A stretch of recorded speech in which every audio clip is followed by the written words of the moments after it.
West Indies Cricket, Caribbean Cricket Podcast. West Indies Cricket, Caribbean Cricket Podcast. Yes, ladies and gentlemen, welcome back to another edition of the Caribbean Cricket Podcast. I'm on half the Caribbean Cricket Podcast, Machel St. Patrick Hewitt, and with me as ever is my partner in crime, Santokie Nagilendran. Santokie, how you doing? Yeah, Mash, all good. This is probably a first. This is the first time we've probably done an emergency podcast where there's no big news to discuss. So, for context, as everyone knows, everyone watching the live stream, after the down bad, historic 27 all-out, Cricket West Indies said enough is enough. We're going to have an emergency summit to solve all of West Indies' problems, solve the crisis. We're going to get the big guns in. We're going to get Viv Richards in, Clive Lloyd, Brian Lara, Shiv Narayan Chandapal. They're all going to work across it, put together this summit, and that will change West Indies cricket. Now, it was hastily announced, I think, on Saturday, while in Trinidad for the ODIs against Pakistan, that this summit was actually going to take place. 48-hour summit. It was going to involve Darren Sammy, the current senior players, all of the above aforementioned names, and then they were going to do a big press conference at the end of it all. So usually, Mash, we all know from recent history, last year or so, whenever Cricket West Indies hold a press conference and stream it live on YouTube, it's generally because there is some breaking news or bombshell news to have. So ourselves, keen fans in the region, all tuned in. And if I was to sum it up, Mash, much ado about nothing. As I sit and talk to you right now, I watched, I think it went on for about an hour and 20 minutes, something like that, maybe an hour and 10, hour and 15. And I actually put a few questions. Actually, I didn't even tell you, Santokie. I put a question in because they took questions. I didn't even know that. I didn't even tell you that. But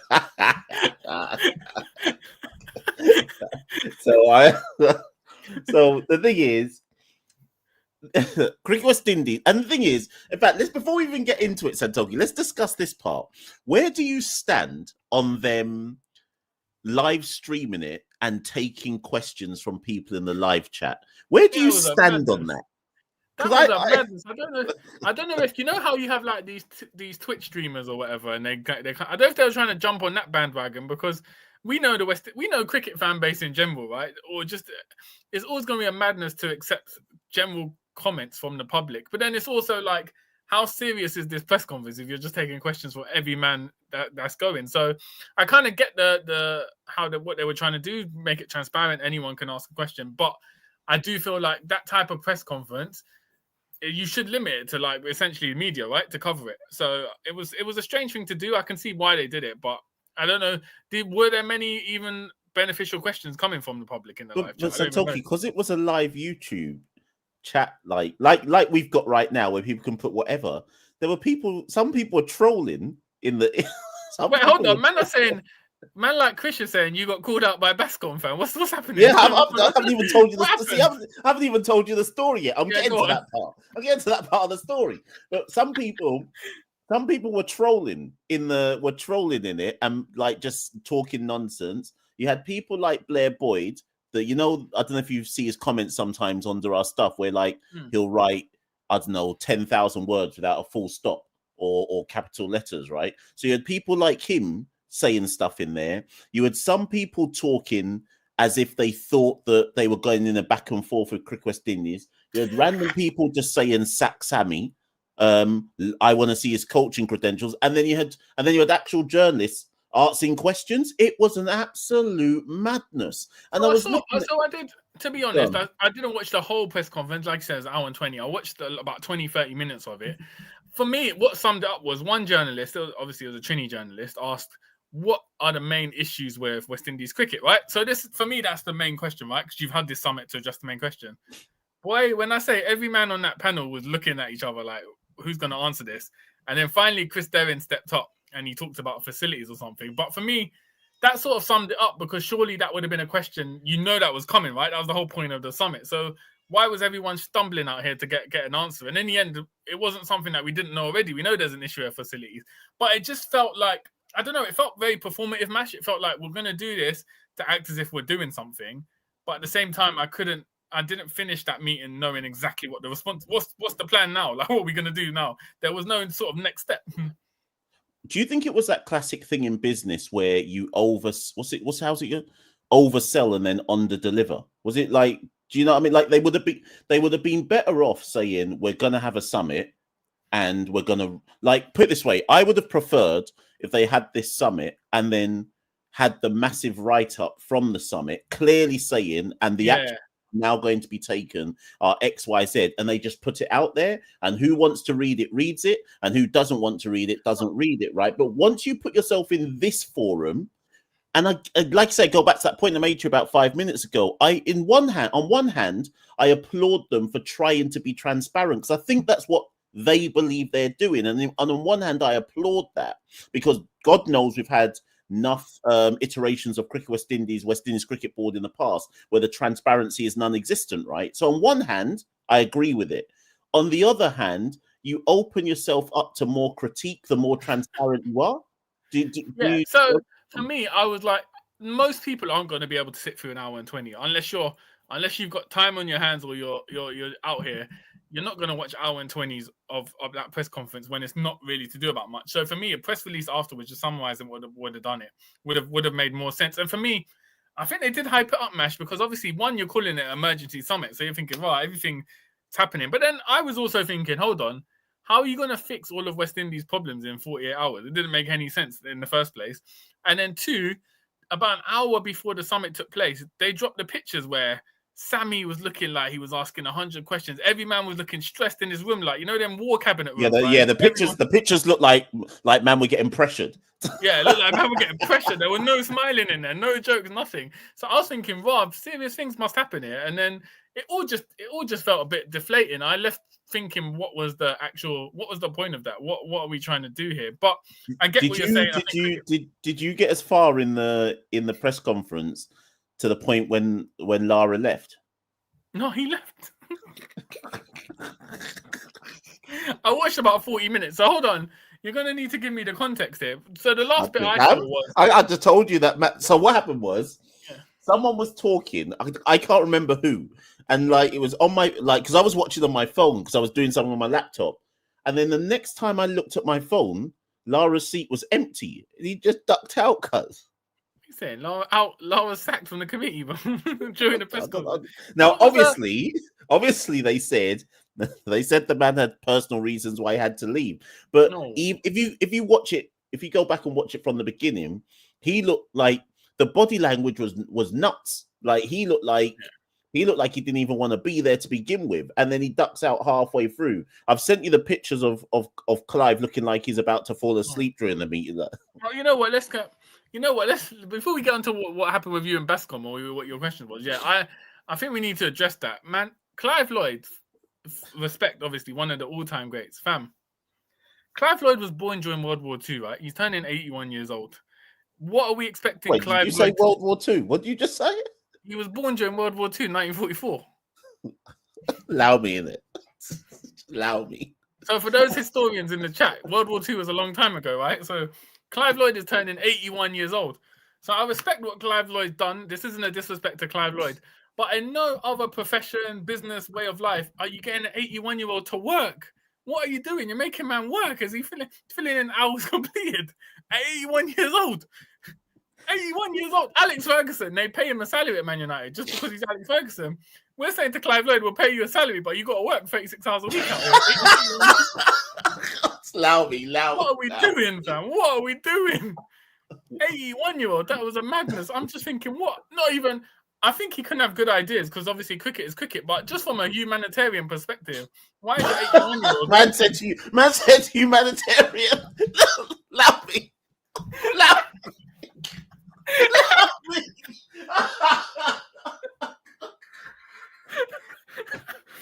Hey, free Clive, man. He shouldn't be working.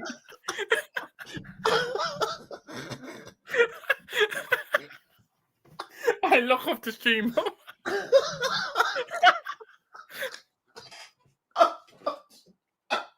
No, but that is you know what, that is disrespectful, you know. 81 years old to be working. Come on, Mash, man. Like, come on, 81 years old is madness. The thing is,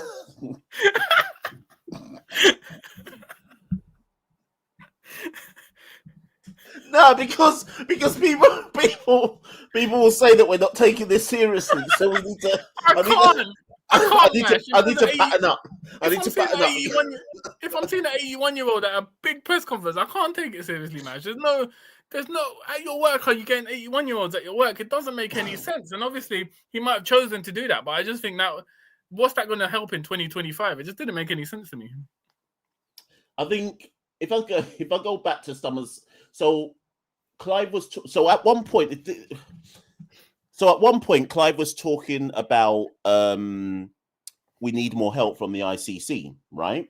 And I'm not even criticizing that argument. I'm just kind of laying out some of the arguments. So Clive was saying we need more help from the ICC, and he was like referencing going back to his days and saying, which you would do if you were Clive Lloyd. He was like, when we played, Australia wanted us to tour five. They wanted us to come for 5 test matches. India needed us. England needed us because we were so good. They need to help us out now. And I'm not criticizing that. But if the purpose of that summit was to then come to this press conference, and one of the takeaway points being Clive Lloyd says, well, ICC needs to help us. And this is the problem. I'm going to give them the benefit of the doubt, Santokie, and I'm going to believe that they have actually got some ideas, right? But in this particular context, it wasn't the right context to really articulate what the ideas were, right? And because of the forum of how it was presented, where it was like Trini journalists could ask some questions, then random people, in fairness, like myself, could ask some questions on via the live stream, etc. It just felt more like a fireside conversation rather than like would they have been better placed, Santokie, just coming out and saying, right, over the last 2 days we've done X. We invited Darren, Sammy and Avanesh, and we grilled them on the following. We invited Roston, Chase and Shay Holt, because these are people they mentioned, and we grilled them on the following. Tony Gray came through and we talked about this. As a result of all of these conversations, these are the next 5 things we're going to do. Would they have just been better off just saying that? Yeah, and I would argue, unless there was a massive overhaul or a massive change to how they were going to do things, there was no need to do a press conference, Mash. I just don't think it was. I think they set their expectations so high by doing a press conference. What we saw in the end was, okay, this could have been done in a press release, right? But as I said, I think it was performative, as in it was more dramatic to do a press conference, make it seem like a big State of Union address. I don't know if it might have helped if Kishore Shallow was there as well to sort of lead things as the president, but it just felt like there was nothing specific to get excited about. If I was as a West Indian fan, if I'm watching that, I'm not thinking, okay, cool, I've got confidence. We're 27 all out, but we're doing things to improve. It was just more of the same of what we've been talking about in the region for years now. So this is from Simon, obviously, who Reggae Boys commentary, Simon Preston. So Simon says, in football, we don't do a summit, but an internal sit down and then a press release afterwards. And that's what I'm saying, Santokie. This could have been a press release. Yeah. And then if people want to then ask a question or critique it like we're doing right now, we critique it based off the press release. But the advantage of a press release is you control the narrative with the press release, whereas with a press conference like they've done now, it inevitably leads to more questions than answers. Yeah. Exactly. Because maybe there's things that you can't answer. Like, I think there was one point when Miles said something like or maybe it was Chris said something like, there's some things that we've discussed that we'll be moving forward on that we can't let you know now. And in my head, I was like, cool, but don't do the press conference then, because people are going to critique that and say, what was the point of this? And what was like, it's best you just do a press release saying everything all in one go. Yeah, and I just felt like I watched one part and they were asking, one of the journalists asked, are we encouraging players not to play first-class cricket because we said anyone can get into the test side? And then Miles Bascom came back and said, no, but we're saying we're considered players who don't play first-class cricket because of the schedule. And all that just sort of felt like we were going back to what has been said before, right? There was nothing we discussed before. Yeah, exactly. Yeah. And I think if you were a journalist in the room there, and that's no critique of anyone who was there, but it felt to me like the one obvious question that wasn't asked at any point in time should have been, so like no one actually asked a question, so what's next? Like, no one actually asked that question. And I was watching it going, isn't that the most obvious question to ask? So what are, like, I think actually Nazira Mohammed asked, like, what's the KPIs moving forward? That's the type of questions that needed to be asked, right? Like, what's, and I think the question that you've missed, when you watch it, you'll see it. The question that was read out, my question, what did I even say? I asked do we believe that the after they'd said everything they were saying, my question was, do we believe, or do you believe, whoever wanted to answer it on the panel, that the territorial boards know how to implement the necessary systems to change anything? And Enoch Lewis answered it. All now, Santokie, I don't know what the man was saying. All now, like, he didn't answer the question. And that's if Enoch's watching this, he might kiss his teeth and stoops and say, I'm disrespectful. But the man didn't answer the question. He was just going round and round in a merry-go-round. And I'm thinking, answer my question. Do you believe that the territorial boards know how to implement anything? I know. Here's the thing, Santokie. Enoch was protecting the territorial boards because the answer was simple. No, they don't know what they're doing, because the 30 years of evidence shows us that they don't know what they're doing. But obviously, if you're on the Cricket West Indies board, you can't openly come out and say, well, boy, territorial boards have no idea. Like, do you see what I mean? So, and that wasn't me trying to catch anyone out. The reason I asked that question is because in my head it was like, are we being serious in this thing or aren't we? Because if we are being serious, let's get to the crux of what we need to talk about. Do you see what I mean? Exactly. So what happened with Bascom and you? I missed that part. How somebody in the chat will know better than me, because I was dipping in and out. So I think somebody in the chat will have to put it. But at one point, he said something. It was after the key performance indicators question, actually, and he said something like, "As Machel often says, we need to get more W's." It was something like that. It was something. But you know what? Yeah, not even. I'm gonna say this, man. That people would have learnt more if those 5 guys on the panel would have just come on Caribbean Cricket Podcast, and we don't. Right. So I was going to ask you that question. All jokes aside now, and without trying to be bossy, should we be involved in this stuff? Now, I'm not saying we've got the answers to fit. I don't mean. Hear me out. I'm not saying should we be involved because we have the answers to fix West Indies cricket. But I more just mean, would we have been a better forum for them to get this information out there? 100%. Because I think we already talked about some of the questions being off tangent and just all over the place. I think people knowing, well, everyone here that's listening is probably a regular will know, like, when people come on CCP, you just need to watch the Carlos Brathwaite interview that we did a few days ago. We keep it structured, but we ask the important, relevant questions. And also another thing, Mash, is we take questions from people as well. So it was not even as if it's just us two coming up with it. I think essentially we represent the fan base more than any other media fan outlet out there. So I think people would have got more information if that panel would come on Caribbean Cricket Podcast, if I'm honest, compared to what we saw today in the press conference. I'm sure this will get to their ears. I'm sure they're listening to this. They just need to reach out and say, listen, can we just come on and articulate whatever happens next? A press release has to come out within the next week or so. They need to drop a press release just articulating, listen, this is what we discussed. And what was actually something that was interesting, Santokie, I don't know if you picked up on this part, is Clive said at one point, I'm very impressed with Darren, Sammy and Avanesh. And I thought that was quite, and I think Lara echoed it as well at one point. And I thought that was quite interesting, because for all the cuss outs that Sammy's getting, Miles is getting, Kishore is getting, do you think Clive Lloyd holds gravitas to the uncle? So if Clive says, you know what, I listened to Sammy and Avanesh explain where they're trying to go and what they're trying to do, and they know what they're doing, do you think that holds weight? I think it holds weight to some degree, but I still think Sammy will get a cuss out based on the next result, right? So if we lose the next match, he'll get a cuss out, and it will go on and on like that. But I do think if I'm a Clive Lloyd or Brian Lara or anyone involved in West Indies cricket, as much as people might dislike him or like him, Darren Sammy has probably brought, in terms of data-driven coaching, he's probably been the preeminent one so far in that coaching role, in terms of using Avanesh, statistical base, looking at certain stages in the matches, more so than Andre Coley or Phil Simmons. They use technology and data as well, but I think Sammy's taken it to that next level, partly because he's come through the franchise game where it's so important. So I think if I'm a Clive Lloyd or Brian Lara, I'm thinking, wow, okay, this guy has got stuff behind him. He's got sort of stuff we haven't seen before, analytics and data. So I think from that regard, it's impressive.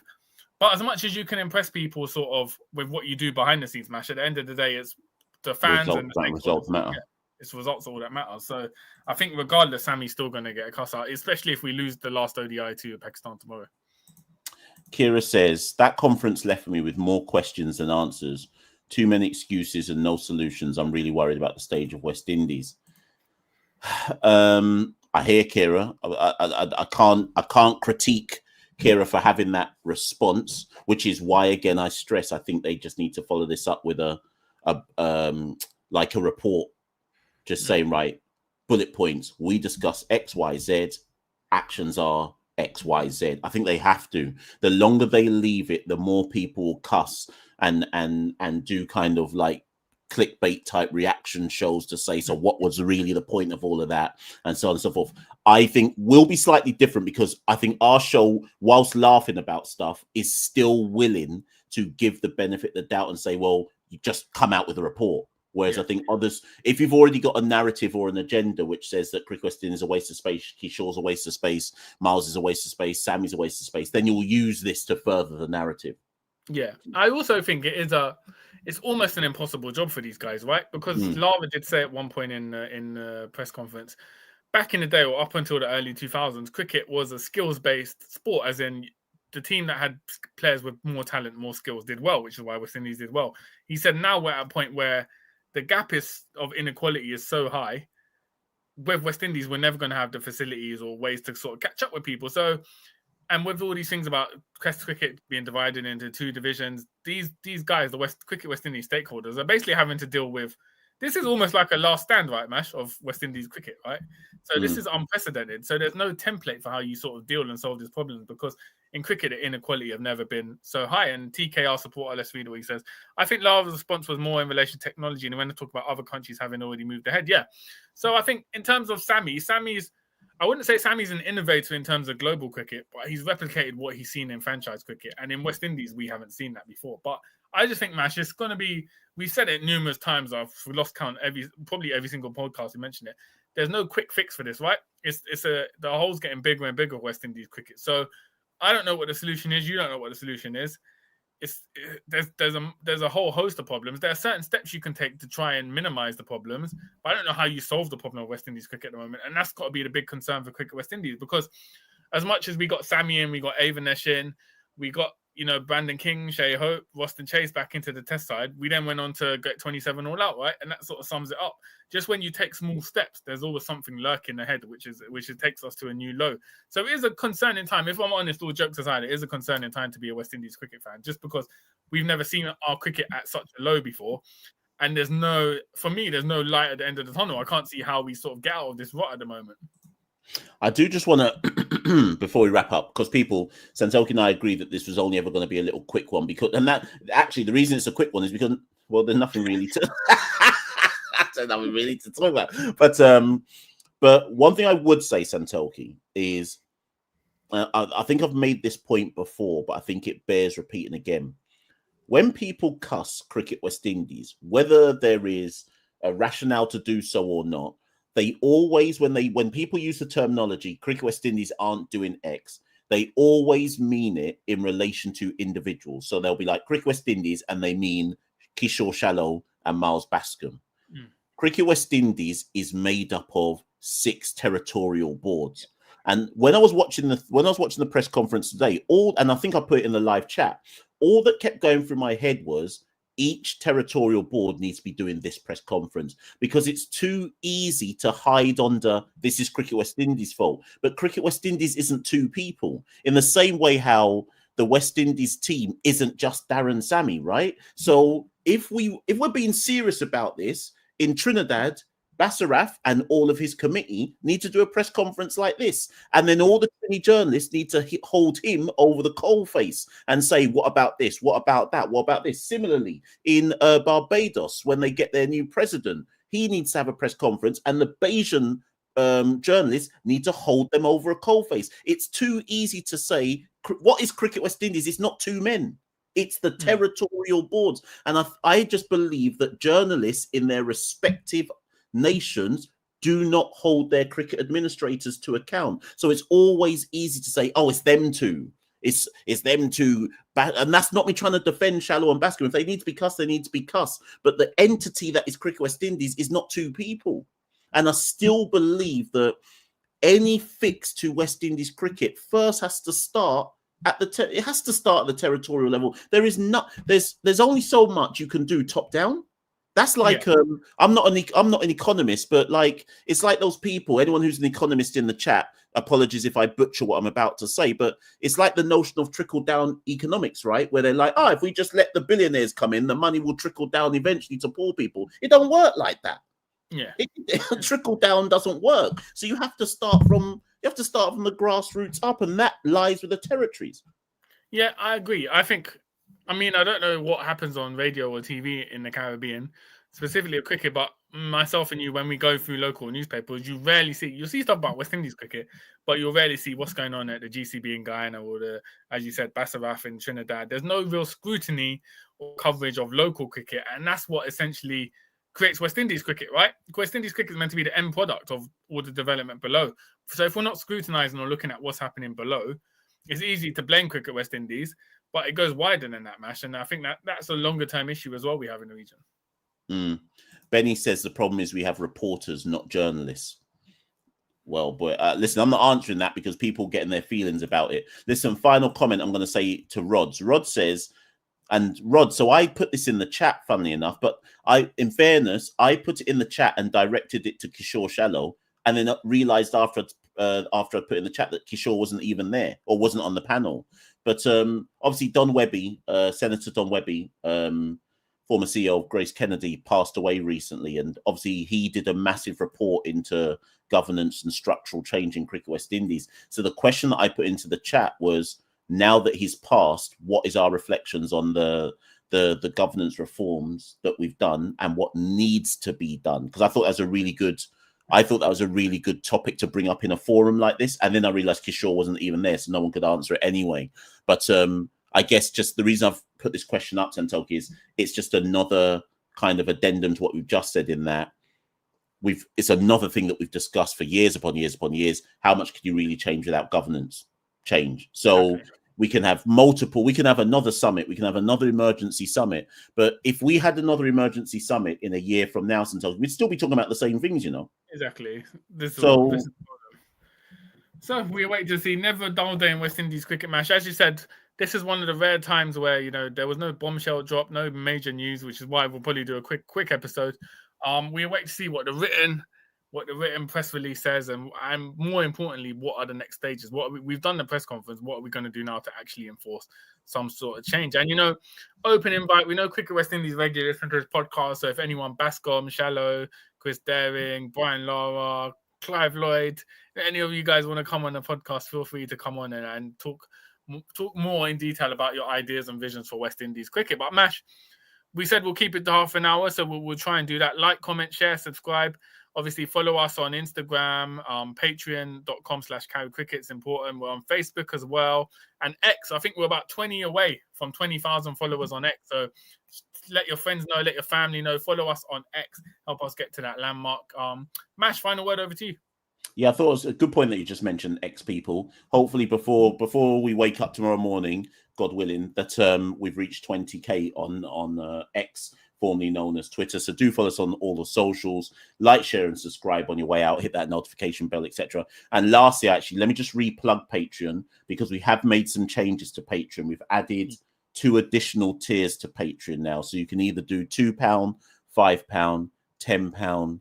I think the next one is 20. Now, before people say to me, how can you be doing 10 and 20 pound tiers? Go and read why we've put them in. There's a certain level of benefits that now come that we wouldn't previously have offered on Caribbean Cricket Podcast. We're going to be doing some exclusive podcasts which only go to Patreon, but that will be for people who are on certain tiers, etc. People who want podcasts sent to them without any ads, if you're watching on YouTube or audio, they'll now go exclusively to different patrons depending on what tier they're in, etc. So go and have a look. You may feel that you want to get involved, you may not, but it's there all the same. And yeah, that's me and Santokie. Bang on half an hour. We said we'd only do a quick half an hour. We haven't come here attempting We haven't come here attempting to have any answers, because they didn't have any answers. So why should we? So anyways, I've been Machel saying Patrick Hewitt. Santokie's been Santokie. That's a little quick kind of just summation of what happened tonight. We'll be back with some more episodes. CPL starts in a couple of days. We have to make some decisions about that, etc. And it's the final ODI tomorrow. Starts at 2:30 p.m. UK time. So work it out from there, people. Final ODI between West Indies and Pakistan. So look out for that as well. We've been the Caribbean Cricket Podcast. Thank you for joining us as ever. And we'll be back very, very soon. West Indies Cricket, Caribbean Cricket Podcast.